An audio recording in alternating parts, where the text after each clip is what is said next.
Emmanuel Macron n'avait pas le temps de faire la grasse matinée avec sa première dame ce matin.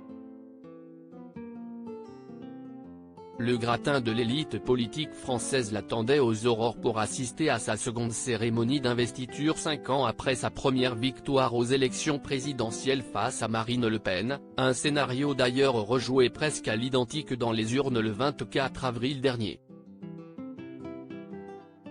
Ils étaient 450 ce matin à attendre un petit geste ou une brève accolade de la part d'Emmanuel Macron. Parmi les heureux élus, une femme est tombée en pleurs dans les bras du chef de l'État. Qui était donc cette personne éplorée?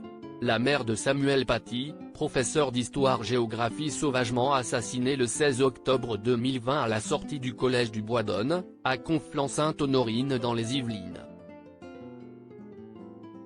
Il y a bientôt dans un jour pour jour, l'enseignant très apprécié de ses élèves devant la victime d'un réfugié russe d'origine tchétchène de 18 ans qui lui en voulait au professeur pour avoir montré des caricatures de Mahomet à sa classe. Si est aujourd'hui la violence qu'on lit dans les chaudes larmes de la mère de Samuel Paty.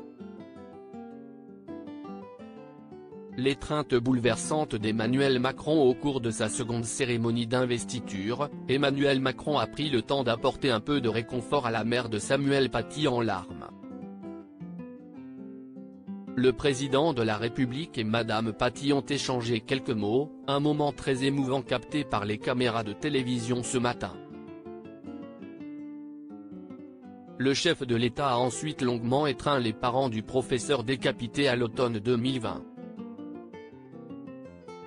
Les époux Paty avaient déjà eu l'occasion de recevoir sa visite à Moulins, dans l'Allier, au cours d'un déplacement officiel organisé le 8 décembre dernier.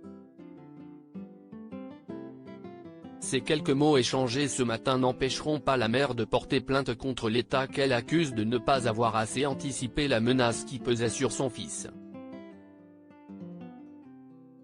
Loading widget.